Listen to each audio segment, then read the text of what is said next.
Tonight, a new KARE 11 investigation raising questions about how 8 children, the youngest just 4 years old, were left to live in filthy, unsafe conditions. This in spite of state-required inspections and warnings to child protection. KARE 11's AJ Legault investigates. AJ? Yeah, this is the case we've been following since early January, and the deeper we dug, the more questions we had.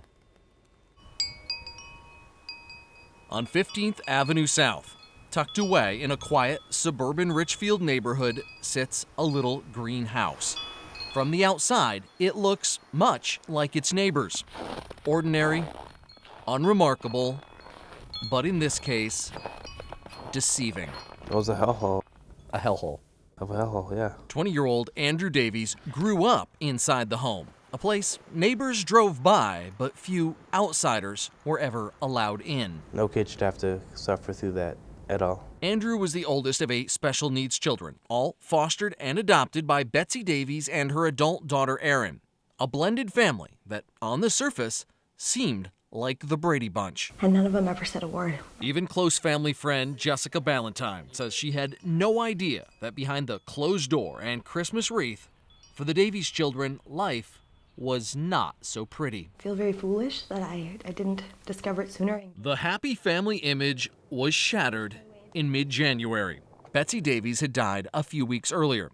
Court and child protection records show Erin, for at least the past 6 months, was regularly drinking until numb. On the night of January 9th, records show she was intoxicated, passed out, and the kids could not wake her. Andrew, feeling lost and afraid, knowing he couldn't care for all the kids on his own, I just couldn't do anymore. called a family friend and said, "Help." And that's when I found and discovered the condition of the home. When Jessica arrived to pick up the kids, this is what she found. I was horrified. Garbage piled everywhere, floors rotting through, ceilings caving in. If you look up here, there's black mold all over, and it looks like the floor from above is about to fall through. We saw it firsthand a few days later, after a group of friends had already spent hours hauling trash in soiled mattresses outside. What bare floor there was still filthy. Stuck to the floor. Bedrooms filled chest high with bags of old clothes. The door to the main bathroom sitting in the middle of the tub that obviously wasn't being used. I feel horrible that they never said anything, that they were living this way. Living in a home that most can't stand Oh my gosh, that's disgusting. to be in for long. Oh my gosh. I'd never seen anything like that in my life. Everything closed and soiled, pull-ups and cat feces, syringes, pill bottles everywhere. It was not a safe environment for children to be living in. Jessica's discovery set in motion a string of events. Child maltreatment reports, juvenile court proceedings, child protection taking the kids, Erin Davies entering alcohol detox, and a city inspector viewing the home in February, slapping a padlock on the door. What Andrew called a hellhole, the city ruled unsafe for human occupancy.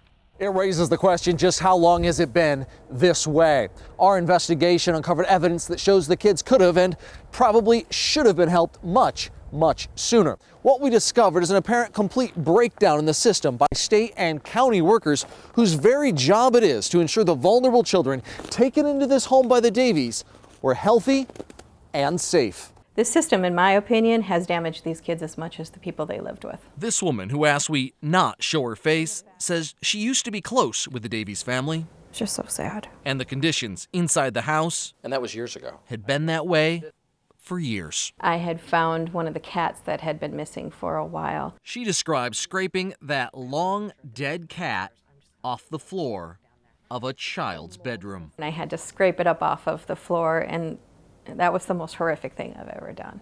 Looking over photos taken inside the home, Best way to describe it is disgusting. Andrew says the family had been living that way nearly as long as he can remember.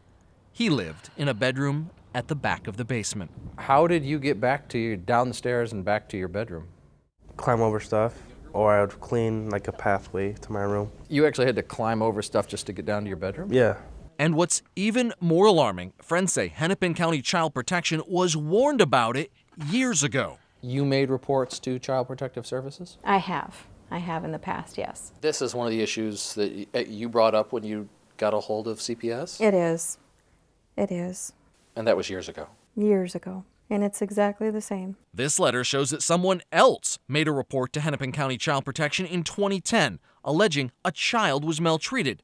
But CPS determined Child Protective Services are not needed. Child protection investigations are secret, so we don't know if they actually inspected the house, but nothing seemed to change. And after the second call, and it was still unsubstantiated, I just stopped making calls.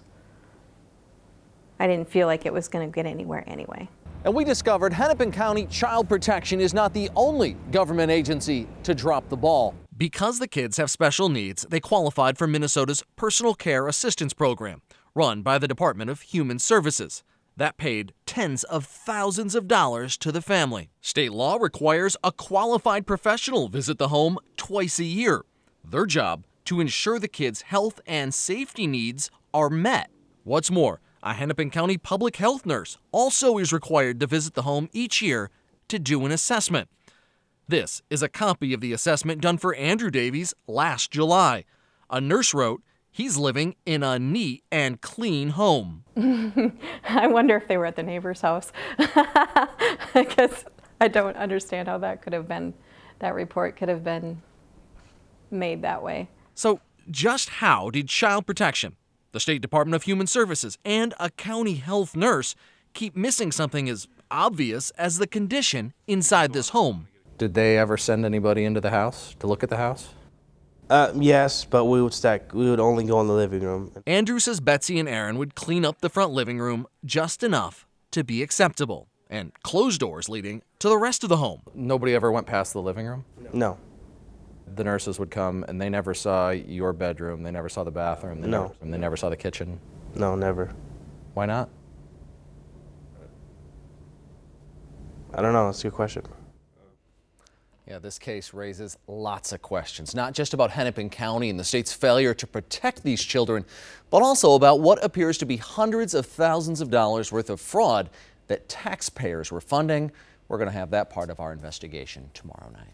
You know, for any parent that's watching this, you just shake your head. How could you can not that, smell it? How can that not? How does that happen? What about the kids now, AJ? Well, right now they have been removed from the care of the women there, and they've been placed in temporary foster care. Two of the kids were just placed with Jessica Ballantyne, who you saw in the story, first discovered it. Andrew, he's now an adult. He's been in a temporary living environment while he tries to get on his feet. And he's going to school for automotive repair, trying to find his own place. Well, we wish him the best. But I'll tell you what's so frustrating about these is you do try to get answers, and you get nowhere, right? They tell you, they don't have to tell you anything. Yep. Hennepin County CPS told us that they can't discuss any cases, and we just asked for an interview to talk about what their policy and process is in a case like this, and they still refuse to do an interview. It was a hellhole. A hellhole. A hellhole, yeah. Last night, a KARE 11 News investigation revealed 8 adopted children living in filthy and unsafe conditions right under the noses of state and county workers. Now, because of our investigation, the state has opened an investigation of its own. AJ Legault is here now with more on the story. AJ? Yeah, Randy, Julie, what we've turned up is evidence that taxpayers have been footing the bill to keep children living in filthy and unsafe conditions while state and county workers turn a blind eye. 20-year-old Andrew Davies is a young man with an eye set firmly on the road ahead. Yeah. The past is not a place he wants to dwell.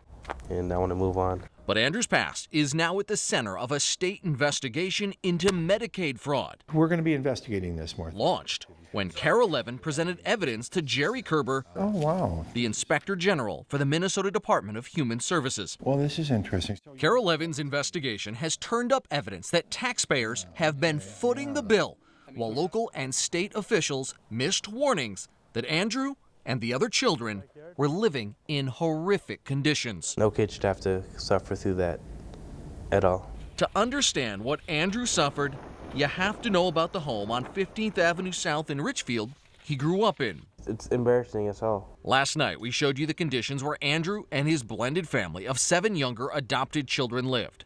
trash, and dirty laundry filled rooms chest deep. The kids say they often slept on bare mattresses stained with animal feces and urine. Cat poop on the floor, cat pee sometimes everywhere. But that's not all we found. KARE 11 also uncovered these records that show for years your tax dollars have been paying for the children's care that does not appear to have been provided as claimed. Because all the kids had varying levels of special needs, they qualified for in-home personal care assistance, a Medicaid program run by Minnesota's Department of Human Services. But our investigation raises questions about how tens of thousands of tax dollars have been spent on care Andrew says wasn't truly needed or received. For example, Andrew's records show for years his personal care assistant, or PCA, was paid to help him with dressing, grooming, toileting, eating, and bathing. This report from 5 years ago claimed he was incontinent, wears pull-up diapers at all times, and the PCA has to help in cleaning him up. That's not true. No, not at all. Just last year, a report said he was still incontinent. How long have you been going to the bathroom by yourself with no problems? A long time. Yeah, ever since I was 5, probably. Another report claims Andrew's PCA worker had to set up the bathroom for bath and assist in cleanup of the bathroom after use. Just look at the bathrooms when we saw them. A floor rotted, a ceiling caving in. Here, it's all black and old. In fact, the door to the main bathroom was sitting in the middle of the tub that obviously wasn't being used. So is someone cashing in on Andrew and the other kids? Records show Betsy Davies adopted Andrew and 5 younger children. Her daughter, Erin Davies, adopted 2 other children. Turns out, Betsy was being paid as the PCA for Erin's kids, and Erin was being paid as the PCA for Betsy's. This while all of them lived together under one roof. In this timesheet from late December of last year, Betsy Davies claimed to work 38 hours providing PCA care to one of Erin's adopted sons. The same week, Erin claims to spend 21 hours working with one of Betsy's daughters and another 34 hours helping Andrew. No. Didn't happen? No. I mean, I could eat myself. I can dress myself.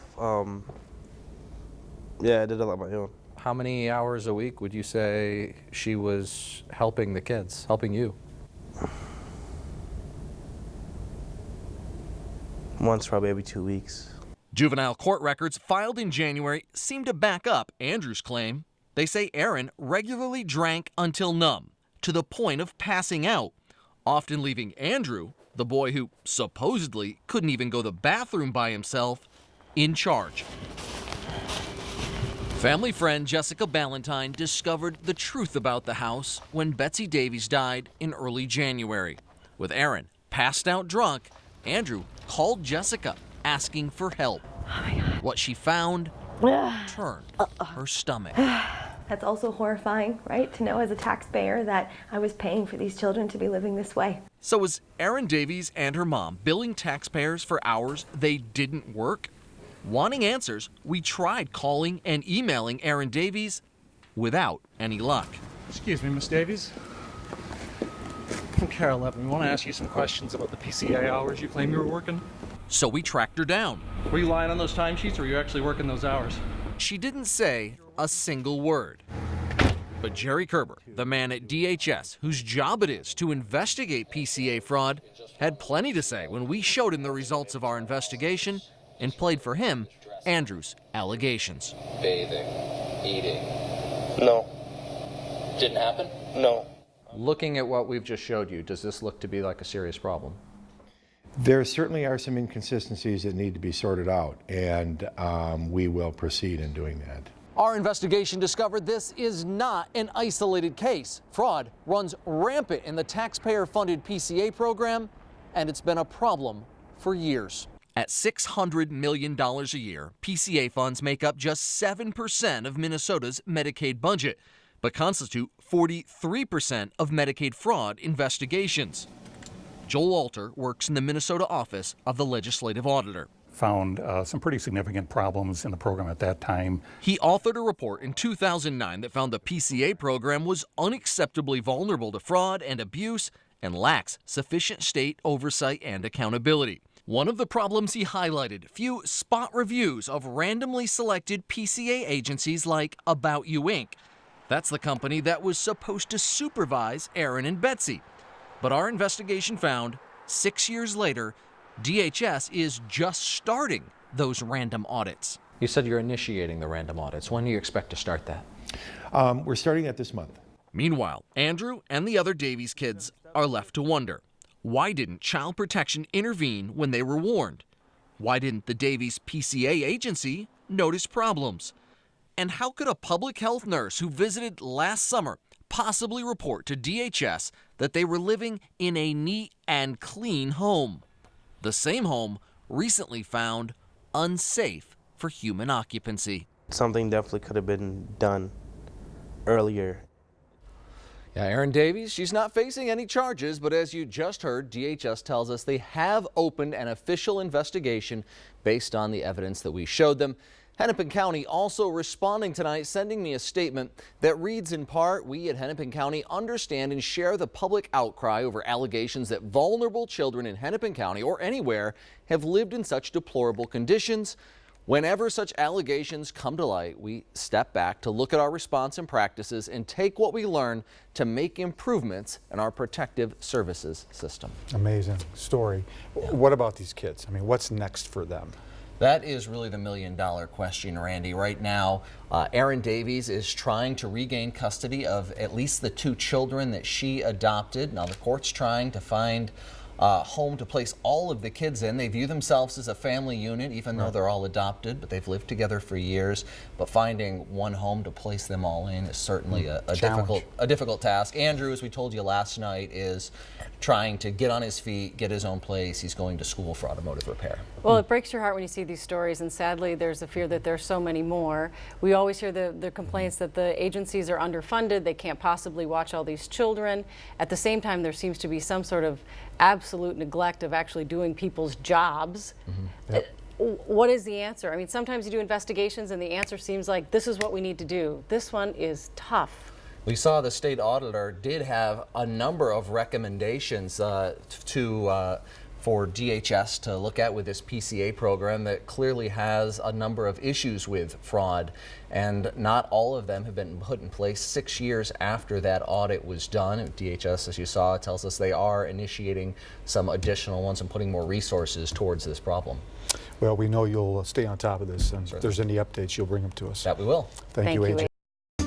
This week, a KARE 11 News investigation revealed 8 children living in filthy conditions in a Richfield home, while county and state agencies either turned a blind eye or ignored repeated warnings. Today, Governor Mark Dayton responded to that investigation, acknowledging that, quote, multiple failures occurred. Here's KARE 11's AJ Legault.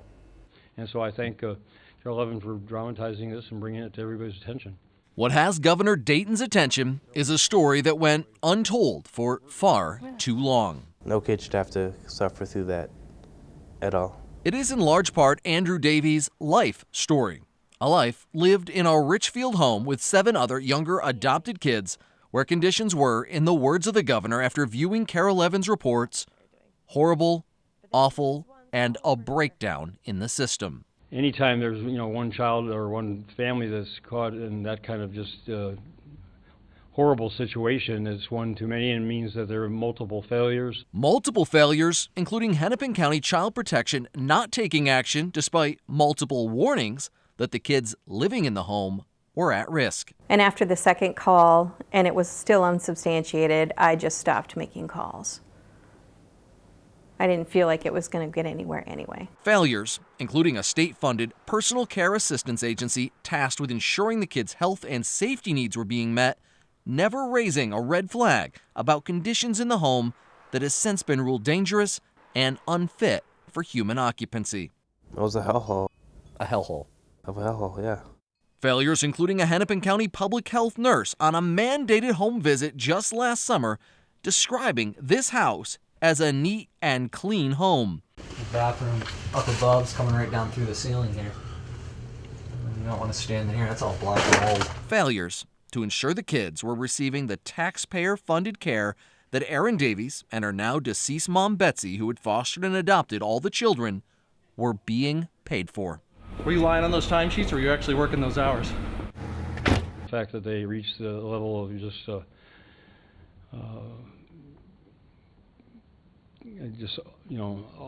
awfulness is not a word, awful, but it's bad it get to be as awful as they are. I mean, some of these things, just defy my comprehension. As you saw, the governor there at a loss for words talking about the report. He also noted, as we've previously reported, that the Department of Human Services has launched an investigation in response to what we uncovered. He says it needs to be determined just went wrong and what broke down. Now, if you want to see our previous reports that led to this, you can watch them on KARE11.com. So when we say DHS is going to investigate, they're investigating the adoptive mother that was supposed to be Correct. taking care of these kids. Who is investigating where the system broke down?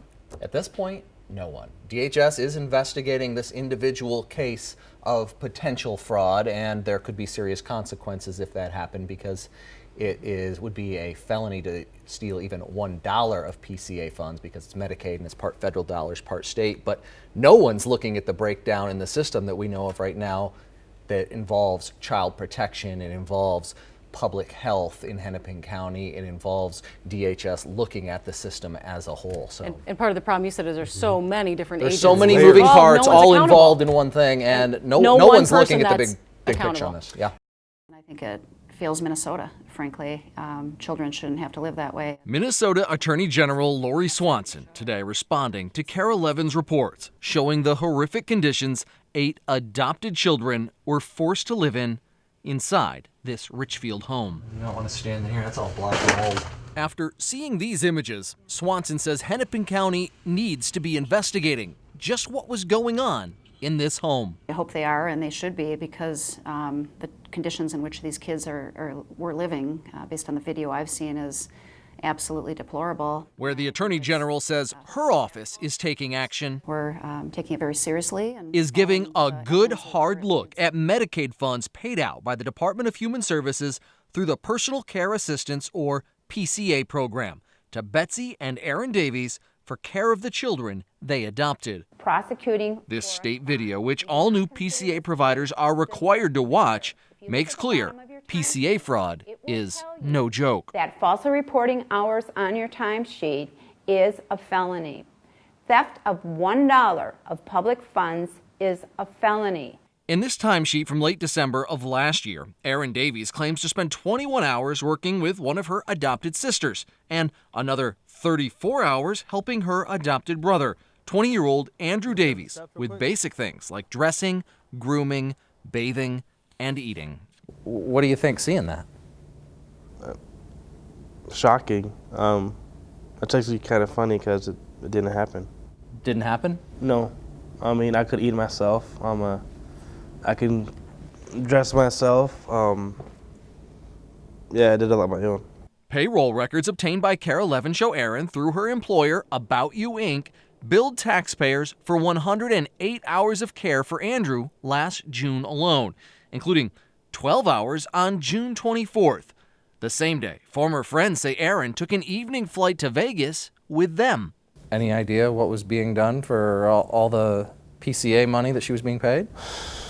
I have no idea, man. I couldn't tell you. We wanted Aaron Davies to tell us. Excuse me, Miss Davies. From KARE 11, we want to ask you some questions about the PCA hours you claim you were working. While she refused to talk with us, she is speaking out on Facebook. One of her friends shared this message Aaron posted after meeting with Attorney General investigators on Friday. She writes, she's confident the truth will come out.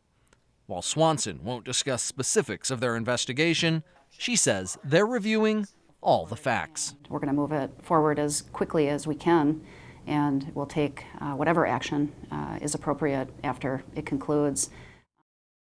Our other top story tonight, the Minnesota Attorney General filed charges against a woman today at the center of a KARE 11 investigation. The AG's office began their investigation back in May after the KARE 11 investigative team exposed children left to live in filth while taxpayers footed the bill for their care. Investigative reporter AJ Legault joins us now with the new developments. AJ? Julie, Randy, 11 felony counts of theft by false representation. That's what this criminal complaint filed today charges Aaron Davies with. In essence, ripping off taxpayers by falsely claiming to provide personal care assistance to special needs children. Down through the ceiling here. Trash-filled rooms. You don't want to stand in here, that's all black and old. Bare mattresses stained with animal feces and urine. The images from inside the Richfield home where 8 special needs children lived have left a bad taste in the mouth of all who see them. And I think it fails Minnesota, frankly. Including Minnesota Attorney General Lori Swanson. I've seen your video, and these children were living in just abject squalor conditions. But Carol Levin's investigation found not just children living in squalor, but also their caregivers, 34-year-old Erin Davies and her now deceased mom Betsy, billing taxpayers for Medicaid-funded personal care assistance, or PCA services, for Andrew Davies and 2 other adopted kids that didn't appear to have been provided as claimed. Didn't happen? No. Any idea what was being done for all the PCA money that she was being paid? I have no idea, man. I couldn't tell you. After our stories aired, the Attorney General vowed to investigate. That type of conduct would be fraud upon the taxpayer. Today, this 11-count complaint was filed, charging Davies with defrauding taxpayers of more than $26,000 since 2009. It details Davies billing for PCA hours when the kids were in school. She claimed to be helping Andrew at the same time he was actually at work. Carol Levin's investigation found state billing records showing on September 1st of last year, Erin claimed to provide Andrew with 15 hours of PCA care when Facebook posts showed she was playing the ponies with friends at Canterbury Park. We exposed how last summer, while in Vegas, Erin billed the state claiming to provide PCA care for kids who were back in Minnesota. The AG's office corroborated Carol Levin's findings that Erin billed for PCA services that could not have been provided. On top of the Vegas trip, the criminal complaint shows she claimed to be helping the kids at the exact same time Facebook shows nights out at Toby Keith's bar, the Garth Brooks concert, and Cowboy Jack's bar. The list of partying on the taxpayer dime while the kids she was claiming to be caring for lived in filth goes on and on and on. I wanted to ask you about the 11-count complaint. We called Erin today to discuss the charges. She hung up. She's refused to answer questions about her actions since we first began investigating last January. Were you ripping off taxpayers by lying about the PCA hours you were working? She didn't answer our questions. She'll now have to answer questions before a judge. If convicted on all counts, Erin Davies faces a maximum sentence of 10 years in prison and tens of thousands of dollars in fines. So there's a lot of kids that were in her care. What happened to them and where are they now? Well, the kids are still in the foster care system. Some have been placed with families, others are in group homes, and there's actually a family court hearing on this Wednesday. Major statewide child protection reforms go into effect tomorrow, including a requirement that all complaints to Child Protection also be forwarded to police. The new laws come in the wake of reports about bungled child protection investigations, including the case of 8 special needs children who were allowed to live in filth for years. AJ Legault broke that story and has new information tonight. That new information includes this official suspected child maltreatment report filed with Hennepin Child Protection, alleging that those same children were also physically abused. We wanted to know, what did Hennepin County do with that information? The bare mattresses stained with animal feces and urine, junk-filled rooms, the mold-covered, filthy bathrooms, conditions so bad the house was declared unsafe for human occupancy. These images show how 8 adopted children lived for years. No child in Minnesota should live in those kind of conditions. Images that have sparked outcry from Minnesota's most powerful. Multiple failures have occurred. Failures include a public health nurse writing the kids lived in a neat and clean home, DHS paying out tens of thousands of taxpayer dollars for care that does not appear to have been provided as claimed. But perhaps the most glaring failure is all the missed warnings by Hennepin Child Protection. Something definitely could have been done earlier. Andrew Davies would know. He grew up in the home and says the problems went beyond a filthy house. I was abused by my sister also. How so? Slapped around, got like nails in the back of my neck.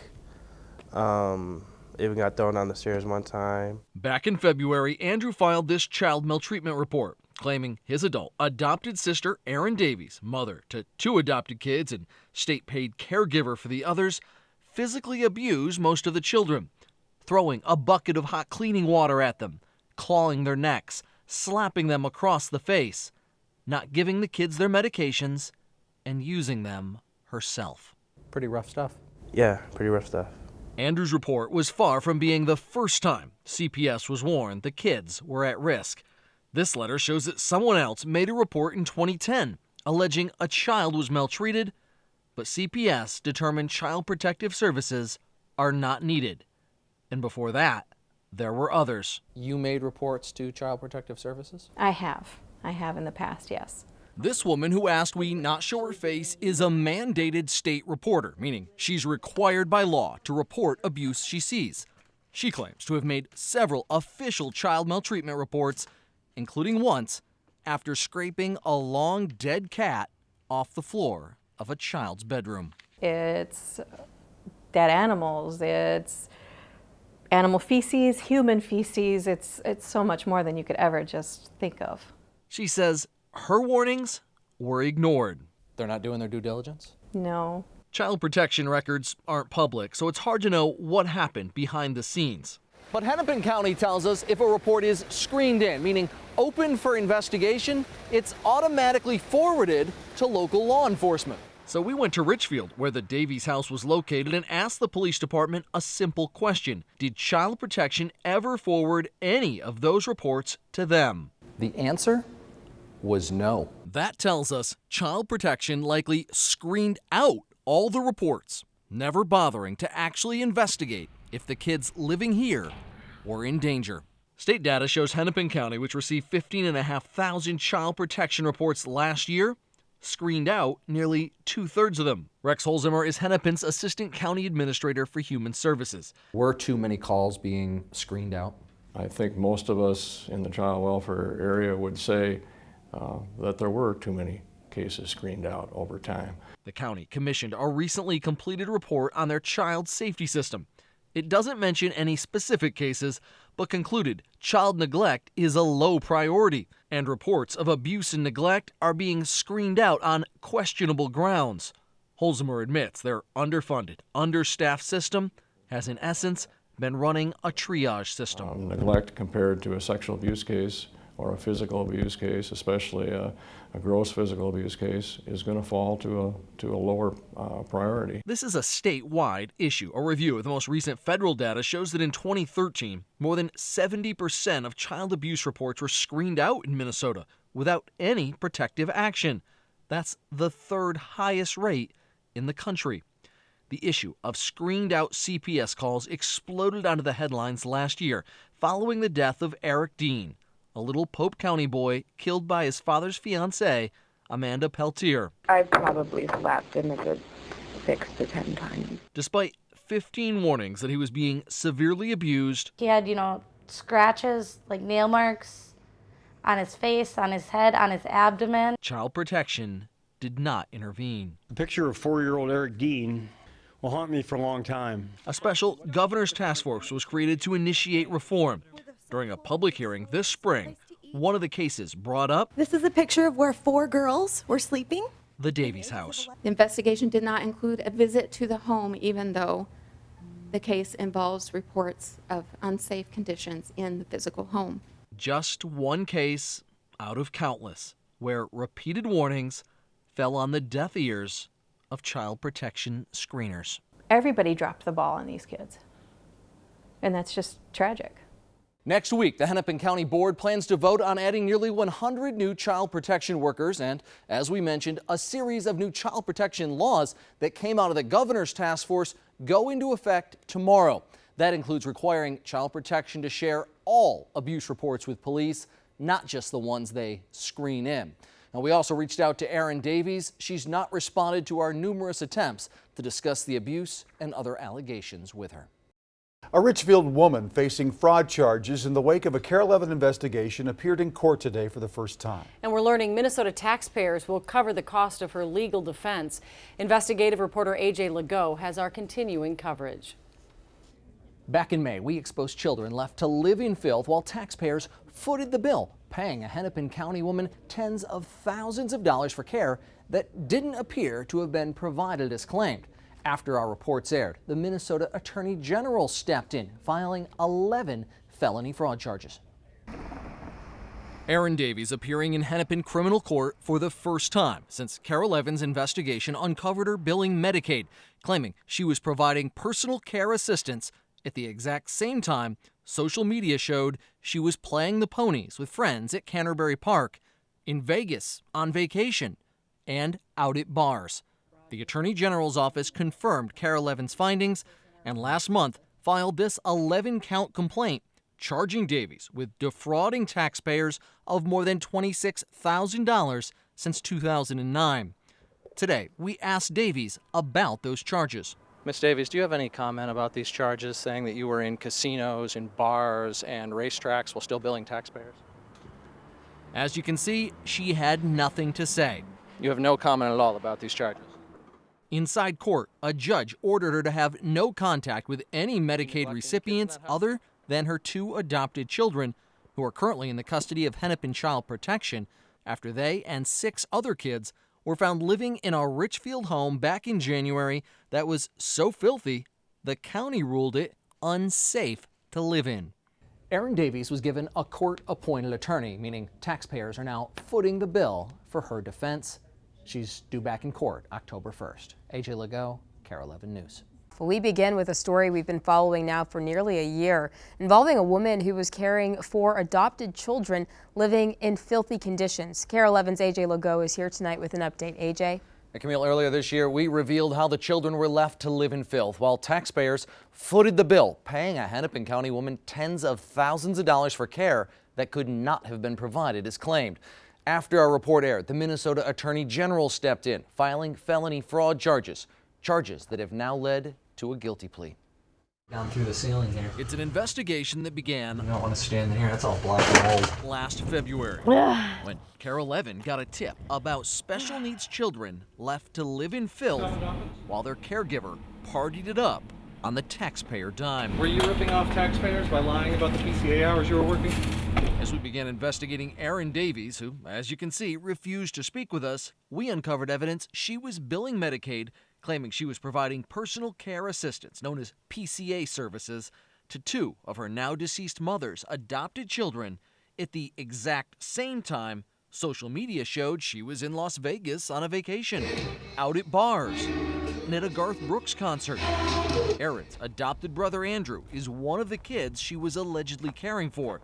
She filled out records claiming she was feeding, bathing, and grooming him. Didn't happen? No.